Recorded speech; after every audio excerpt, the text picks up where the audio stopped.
Olá pessoal, eu sou a Jéssica e hoje nós vamos falar um pouquinho sobre a tabela periódica dos elementos. Isso mesmo, aquela tabela colorida que mistura um monte de letras e números e larga todo mundo louco a hora que vê pela primeira vez. Pois é, hoje nós vamos aprender como que se dá a estrutura e a organização desses elementos. Vamos lá então? Bom, antes de começar a aula, nós vamos retomar um pouquinho o histórico dessa organização. Como todos vocês já sabem, hoje nós conhecemos cerca de 100 elementos químicos, mas não foi sempre assim. Por volta mais ou menos dos anos de 1800, apenas 30 elementos químicos eram conhecidos. Aí, com o passar dos anos, novos elementos foram sendo descobertos e percebeu-se que cada um deles tinha um comportamento químico variado. A partir daí, o maior desafio era conseguir enxergar uma certa ordem em tudo isso. Ou seja, uma maneira organizada de ajeitar todos esses elementos em um único lugar. Muitos químicos dedicaram anos de estudo para atingirem esse objetivo, mas o mérito foi dado a um químico russo chamado Dmitry Mendeleev, que é esse carinha da foto aí ao lado. Mas bom, o que o Mendeleev fez? Ele organizou os elementos que eram conhecidos até então, seguindo uma ordem crescente de massa atômica. Esse tipo de organização perdurou por muitos anos. Hoje, nós sabemos que a tabela periódica não é estruturada mais dessa forma. Ela segue uma ordem crescente de número atômico. Nós sabemos também que o número atômico é como se fosse a identidade do átomo. A partir daí, toda vez que se estabelece uma ordem crescente desses números, a gente pode perceber que existe uma periodicidade entre todos os elementos e as propriedades de cada um. Mas essa questão da periodicidade, das propriedades dos elementos, vai ser um assunto tratado, discutido em outras aulas. Hoje nós vamos nos atentar mais à estrutura em si da tabela periódica. Vamos lá então. Observem essa figura aí. Esse desenho é visto comumente em qualquer livro didático, apostila, qualquer material de química que vocês utilizarem para estudar. Observem que a tabela possui 18 colunas na vertical e 7 linhas horizontais. Além disso, tem também esse bloco aqui, que dá a impressão de não caber lá dentro da tabela e que ele é colocado para fora da estrutura. Nós vamos aprender então o que significa cada uma dessas linhas e dessas colunas e por que são utilizadas cores diferentes em cada uma delas. Vamos lá então? Observem que nós temos 7 linhas horizontais, que são essas aqui. Essas linhas na horizontal são chamadas de períodos. O que são os períodos? Período é aquela sequência que determina, em ordem crescente, os elementos que constituem a tabela. Então, observem que o primeiro elemento lá no cantinho da tabela é o hidrogênio. Ele tem o número atômico 1. A partir dele, todos os outros começam a serem estabelecidos seguindo essa ordem, essa sequência crescente, até que preenchem todas as 7 linhas, os 7 períodos da tabela. É a partir do estudo desses períodos que a gente consegue determinar a periodicidade, como foi dito antes. Notem também que existem as 18 colunas verticais, como nós já dissemos. Cada uma dessas colunas são chamadas de grupos ou famílias. Quando a gente usa o termo família, automaticamente já tem que remeter à ideia de que existe alguma coisa em comum, alguma característica em comum tem que ter para pertencer à mesma família. Então vamos pegar o exemplo aqui da família número 14, a do carbono. Todos os elementos que constituem essa coluna aqui na vertical fazem parte de uma mesma família, que é a de número 14. Esses elementos possuem características semelhantes entre si, porque eles constituem a mesma família. E aí, cada um está em um período diferente. Isso prova que cada um tem um número atômico diferente. Eles têm características iguais, constituem a mesma família, mas número atômico diferente. Por isso, estão em períodos diferentes. Tudo bem? Depois nós vamos falar um pouco mais desse grupo aqui abaixo. Existem alguns grupos ou famílias que possuem nomes especiais. O que seriam esses nomes especiais? São nomes característicos daquele grupo. Ou seja, todas as vezes que vocês ouvirem estes nomes, já tem que ter em mente, tem que saber quais são os elementos que constituem aquele grupo. Temos então os metais alcalinos. Os metais alcalinos são formados por todos os elementos da coluna 1A. Os alcalinos terrosos são da coluna 2A. Os calcogênios são da coluna 6A. Os halogênios são da 7A e os gases nobres são da 8A. Ou seja, esses nomes aqui, esses nomes que são característicos, é como se fossem os apelidos daquele grupo, daquela família, já tem que introduzir a ideia de quais são os elementos que formam ele. Isso vocês têm que saber, têm que guardar. Observem também que na nomenclatura do grupo sempre tem uma letrinha acompanhando. Por exemplo aqui, família 2A. O que significa essa letra A aqui? A letra A é para falar que os elementos que constituem aquele grupo são representativos. O que são elementos representativos? Representativos são aqueles elementos que possuem um comportamento químico menos complexo. É um pouco mais fácil de entender como eles funcionam. E aí, para isso, a gente utiliza a letra A, a letrinha A aqui, para poder determinar esses elementos. Isso é para diferenciar eles de outros elementos. Esses outros nós vamos falar depois, são os elementos de transição. Então, o que vocês têm que saber? Que a letrinha A aqui determina os elementos representativos. Tudo bem? Observem agora nesta imagem esse bloco central aqui, ó. Todos esses elementos que estão em verde. Eles são os elementos de transição. O que seriam esses elementos de transição? Eles são os elementos que possuem um comportamento químico mais complexo. O estudo deles é um pouco mais complicado.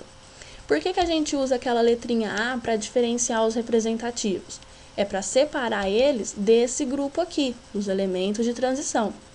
Então, a nomenclatura desse grupo é dada pelo número da coluna seguido da letra B. A letra B representa os elementos de transição, comportamento químico mais complexo. Na maioria das vezes, esses elementos aqui são metais, mas nós vamos falar um pouco melhor disso mais adiante. Observem também que sempre existe esse bloquinho aqui que é como se tivesse jogado para fora da tabela. Mas por que eles estão lá para fora? Afinal, eles não estão lá fora, eles estão aqui dentro. Essas duas linhas aqui estão embutidas dentro desses dois espaços. Eles são chamados de elementos de transição interna. Por que interna? Porque estão embutidos dentro dos elementos de transição comuns. Essa série aqui, ela possui um comportamento químico mais complexo ainda que os de transição comum. Ela é chamada de série dos lantanídeos e série dos actinídeos. Do mesmo jeito que algumas famílias e grupos lá tinham uns nomes específicos, essas duas aqui também têm. A série dos lantanídeos são conhecidas por terras raras, ou seja, todos os elementos dessa linha aqui são as famosas terras raras. E as séries dos actinídeos, de modo geral, são os metais radioativos, o que torna o estudo desses grupos mais dificultado ainda. Tudo bem? Eles também são metais de transição, são chamados de transição interna porque estão embutidos dentro desse espacinho aqui na tabela e eles possuem um comportamento químico mais complexo ainda. Tudo bem? Observando essa figura aqui, ó, a gente consegue resumir tudo que foi dito até o momento. Observe. Os elementos representativos são aqueles que têm um comportamento químico menos complexo. Eu numerei aqui os grupos deles. 1, 2, 13, 14, 15, 16 e 17. Observe nessa figura que partindo dos dois primeiros grupos, ele já dá um salto para o 13 em diante. O que aconteceu aqui? Pulou esse bloco central. Por que pulou o bloco central? Porque aqui são os elementos de transição, aqueles que têm a letrinha B acompanhando na nomenclatura. Os elementos de transição possuem comportamento químico mais complexo.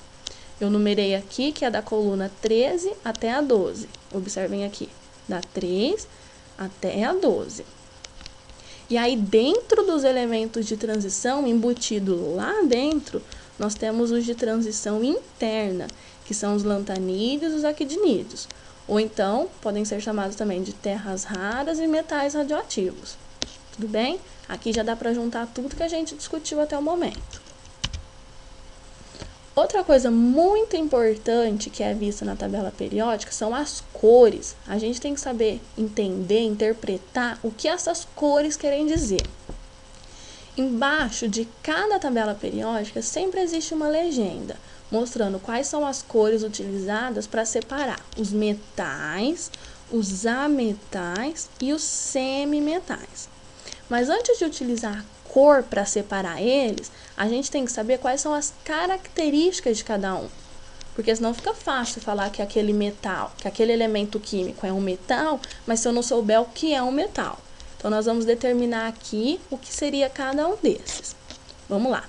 Os metais são aqueles que conduzem a corrente elétrica e o calor. Eles são facilmente transformados em lâminas, em fios e são sólidos. A temperatura ambiente, a maioria dos metais são sólidos, com exceção do mercúrio, que se encontra no estado líquido. Mercúrio é aquele líquidozinho prata que tem lá no termômetro. Aquele termômetro que a gente tem em casa, a pontinha dele é feita de mercúrio. É o único metal que se encontra no estado líquido à temperatura ambiente. Depois nós temos os ametais. Como o próprio nome já diz, ametal, esse A aqui vem de uma negativa. Quer dizer que eles possuem as características opostas aos metais. Então, vamos ver quais seriam. Não conduzem corrente elétrica nem o calor, não são facilmente transformados em lâminas e sólidos. A maioria dos ametais que constituem a tabela periódica são formados por 11 deles que estão no estado gasoso e apenas um se encontra no estado líquido, que é o bromo. Ou seja, 11 ametais estão no estado gasoso, um único está no estado líquido e o restante que sobrou está no estado sólido. Isso a temperatura ambiente. Depois nós temos os semimetais. Os semimetais, eles não têm umas características muito definidas. Como o próprio nome diz, eles apresentam propriedades intermediárias aos ametais e aos metais. Eles são constituídos na tabela periódica por poucos elementos, mas geralmente eles acabam formando uma substância sólida. Um exemplo de semimetal, que a gente não sabe, não vê comumente, mas utiliza sempre, são o silício e o germânio. Esses dois elementos, eles são empregados nos componentes eletrônicos, como os celulares, os tablets e os computadores. Então, a gente faz uso desses materiais todos os dias e muitas vezes não sabe que eles são um semimetal. Então, as cores dizem muito. Realmente, antes de determinar quais elementos são metais, ametais e semimetais, nós temos que saber quais são as características de cada uma delas e depois observar na tabela qual cor diz respeito a essa característica. Tudo bem?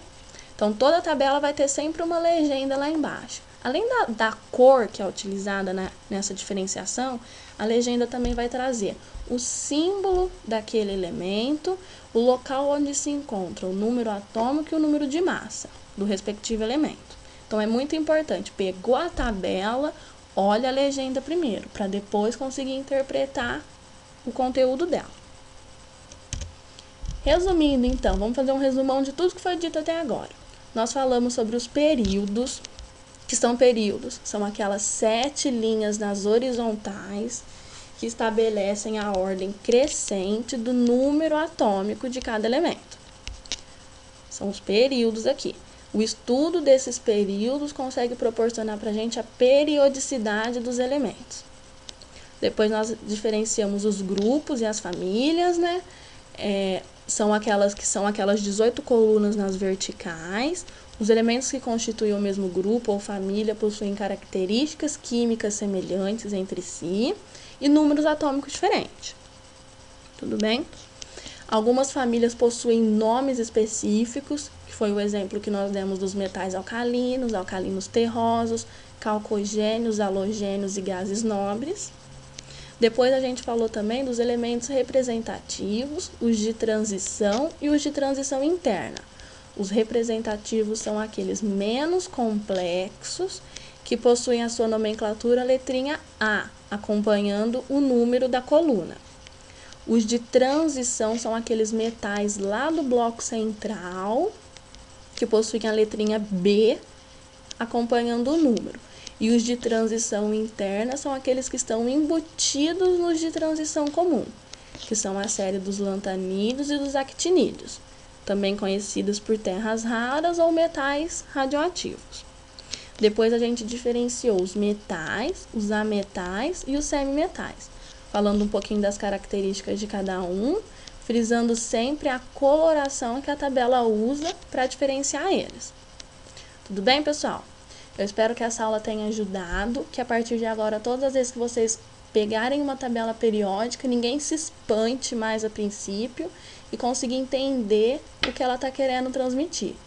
É muito importante que vocês saibam que o entendimento dessa tabela proporciona uma grande facilidade na compreensão dos outros conceitos químicos. Tudo bem?